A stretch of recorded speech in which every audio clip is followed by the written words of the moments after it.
Alright, everybody, welcome to episode 238 of Psykos, Platters. Always powered by coffee each and every time. Because it's groovy, baby. It's groovy. It's Snoopy. Yes, I love Snoopy. Snoopy and Felix the Cat are my favorites. They've always been since I was a little kid. Anywho, so we got an LP episode today, okay? These ones here. Oh, and a VCLT. I'll show you the VCLT at the end.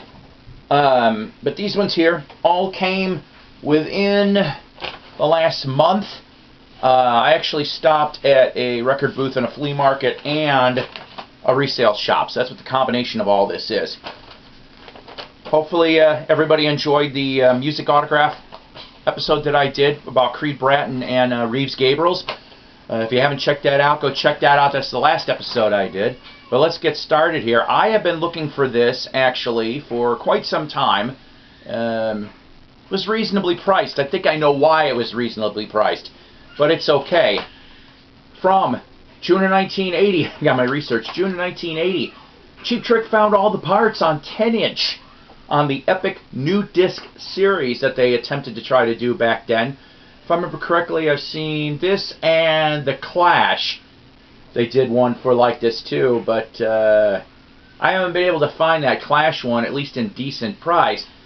This one cost me $5. It's in very nice shape, but I found out why, of course, it cost me $5, because usually when I find this damn thing, it's about $15, $20.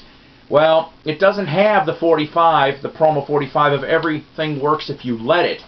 But I'm not upset about that because I actually have that 45 somewhere in my 45s. So I can just pair it off with this. So basically, though, this came out in June of 80. Like I said, came with the bonus promo. It was reissued in LP format in 83. There's 4 songs on here. Day Tripper, Can't Hold On, Such a Good Girl, and Take Me, I'm Yours. Here's the front, here's the back. I love Cheap Trick, I do. So, Day Tripper, though, not live, but what they ended up doing is they took crowd noise from the Budokan tapes. They did it that way, and speaking of Budokan, that's where Can't Hold On came from, was the Budokan 78 shows. Such a Good Girl and Take Me, I'm Yours were recorded sometime between December 79 and January of 80 with Jack Douglas. So that's pretty cool. There were 7 other tracks that were considered but left off of this. They would land individually on box sets or promo materials for Trick Fest. I think one of them still remains unreleased. So finally, like I said, found all the parts from Cheap Trick. Now, this next one is one of those unknown things. Picked this up for $1, and I don't have a lot of history on this guy, but I'm going to give you what I got here. Keith Herman, the next song is, and I know you're probably sitting here going, who the hell is Keith Herman? You know, I kind of wondered that myself. Here's the front, here's the back. There was 2 reasons why I ended up getting this album from 1979. One was because it was on the Radio Records imprint, which was based out of Florida. It was a small label that really was only known for 2 things in its short little existence. One, of course, was the Stars on 45, which I remember hearing that thing when I was growing up. I'm like, whatever. The second thing actually is the Badfinger album Say No More from '82. Was released on radio shortly before that label went defunct. Now Keith here, though, not much of a history known on this guy. He originally got started out in 1977 and cut an album on Midland International, which the only people else I know that were on that label was Silver Convention and John Travolta. I'm probably missing a few people. But you know what? That first album, you know, seek that out. It's kind of cool. That first album, I heard bits and pieces, almost has this McCartney Raspberries influence. I picked up on certain songs. I don't know if that was done intentionally or whatever, but that's what it kind of sounds like, that first one. I think it's called Good News Day, I think is the name of that first album. But this album here, and the next song is, it's kind of cool actually. I gotta tell you, there are several songs on here. My favorite is She's Got a Whole Number. If you've not heard that, go catch that on YouTube. And I think that'll be brain candy for you for a couple days. She's a Cruiser, that's another one. Those two actually were on a first 45 that he put out on Twin Bowl in 1978 before he landed on radio. Another one I like, Nobody Does Nothing. Some very cool stuff. Here's who's on this album. This is another reason why I grabbed this thing. Steve Cropper. Steve Cropper's all over this thing. Booker T and the MGs, Blues Brothers. This is shortly before the Blues Brothers, actually. He ends up... Well, actually, no, wait a minute. He was with the Blues Brothers while he was doing this. Sorry, my bad. John Sobrano. He worked for Dave Mason. Wayne Perkins did work with Bob Marley. Levon Helm. Rolling Stones Black and Blue. He's on a couple cuts on that. Tony Levin. Of course, we've talked about Tony Levin before. Session bassist extraordinaire. And Omar Martinez. And if that name doesn't sound familiar to you, that is quite alright. But if you're a Paul Revere and the Raiders fan, you know that Omar Martinez was a Raider from late 72 all the way to 2006, if I remember correctly. And so a lot of good people on this thing. It's actually kind of a catchy album, damn it. It really, really is. So go seek out Keith Herman. I don't think you'll be disappointed on that. This next one I never heard of either. Bim. This one came out in 78. Bim, a.k.a. Roy Forbes, excuse me, can't read my own writing. He started out in 71 in Vancouver. Thistles, which is what this album is. Here's the front, here's the back. Thistles came out in 78. Now, there's not a lot of people on this thing well known. Jeff Porcaro, of course, who would be in Toto, and Ron Tutt, who would end up being a session drummer for Elvis and Roy Orbison and others, is on this. The reason why I grabbed this, I have yet to listen to it, produced by Emmett Rhodes. Yeah, produced by Emmett Rhodes. That kind of surprised me. He started, like I said, Bim, they did a couple albums, but he started recording under his real name in 87. And from 90 to 94, he actually was in a little supergroup, Canadian supergroup UHF, with Sherry Ulrich from the Hometown Band and Bill Henderson from Chilliwack. So, Bim, Thistles. And that's on the Silver and Brown A&M. This one here, I'm an Animals fan, but I haven't listened to this. This is Alan Price, Lucky Day from 79. Of course, he left the Animals in 65 and had a decent solo career since. In the UK, this album was originally titled England My England, and in the UK, Baby of Mine was a single, charting at 32. This is a gold stamp, white label promo on Jet. Very minty. Very happy to have this. I can't wait to listen to this thing and see how that is. Next, I have been looking for this album on and off for many years. I'm a Stars fan. Coliseum Rock from 1978 on Capitol. It's even got the little sticker, the hype sticker still on this thing. This is the front. This is the back.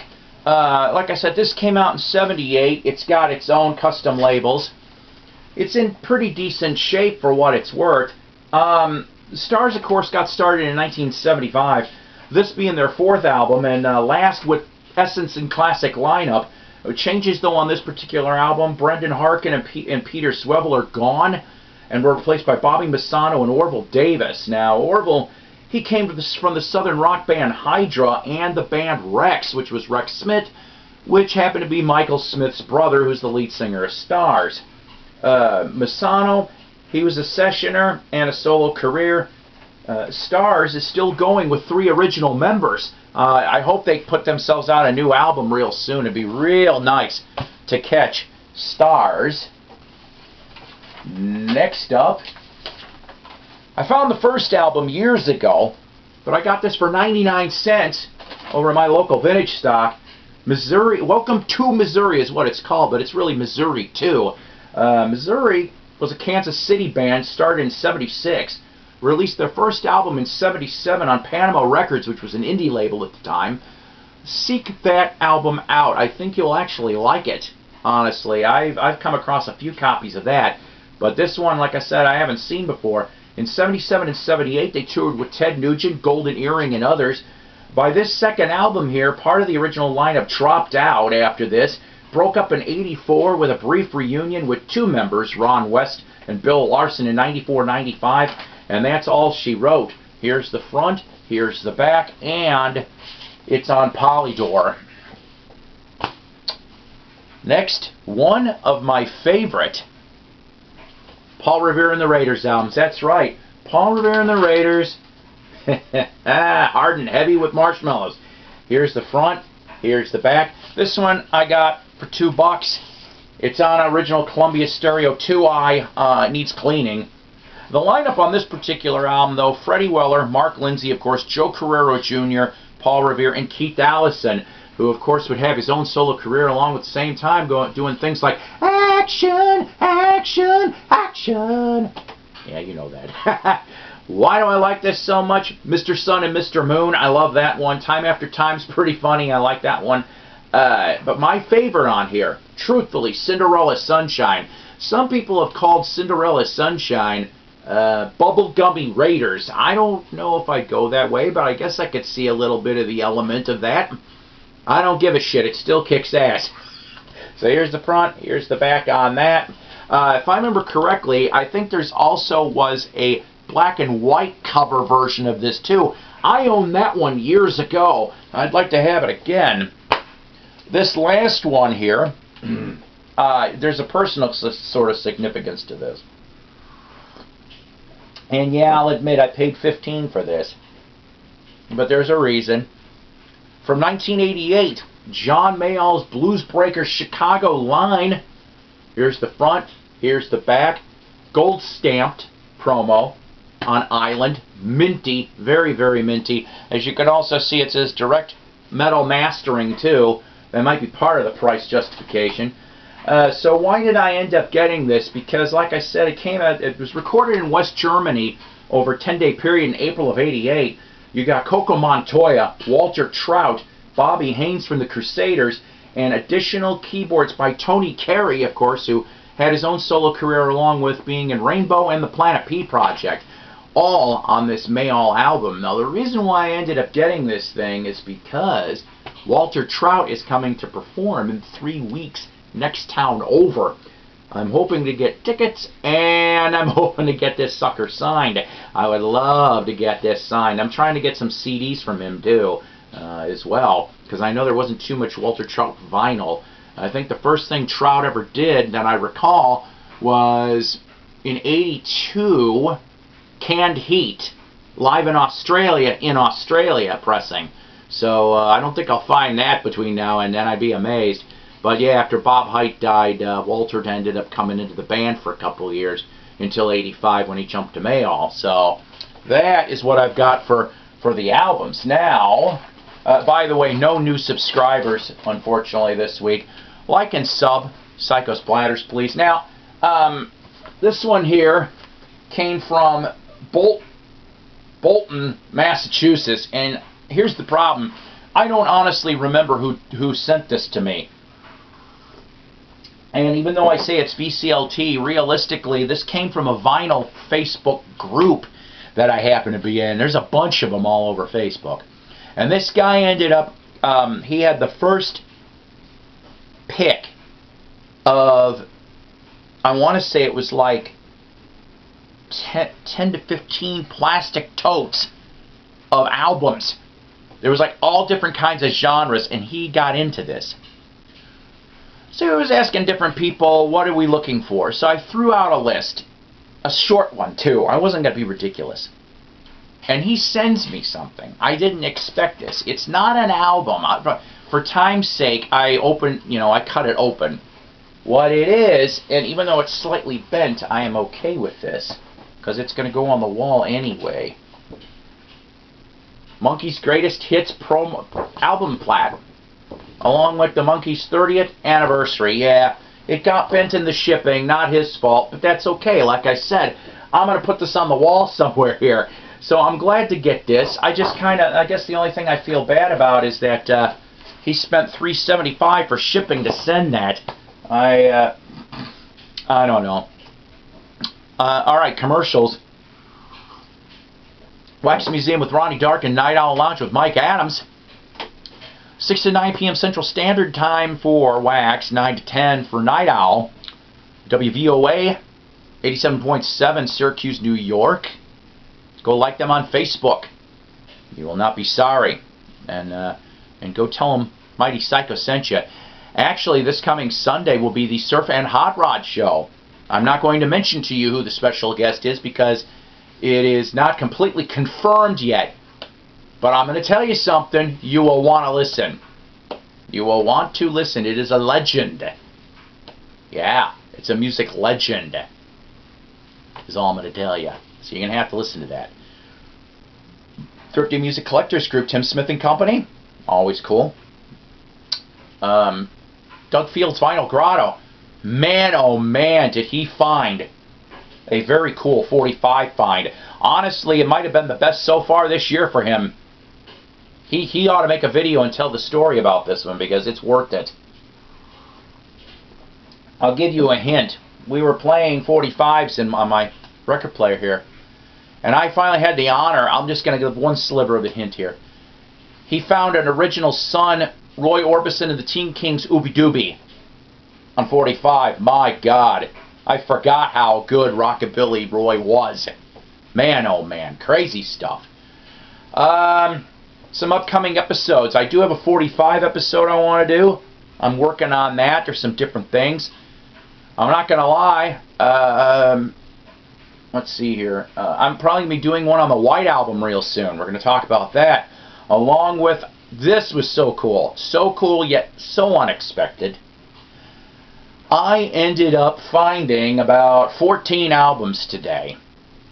Did not expect this. 14 albums today of mostly alternative rock. Late 80s, early 90s. Some of them are albums, some of them are 12-inch singles. The fun common thread. They all came from a radio station. Yes, they all came from a Northwest U.S. radio station. That'll be coming up soon. I may end up doing a two-parter on this because there's just going to be too much information coming out on that one. So that is your upcoming episodes. Please like and subscribe to Psykos Platters. We're going to keep trying to have some fun here, kids. We really will. This is the idea of everything, you know. And let's see. I also got some other things I'll show you too in the next few episodes that I picked up from a member of KISS, for that matter, too. You take care. God bless. Rock on. I'll see you next time.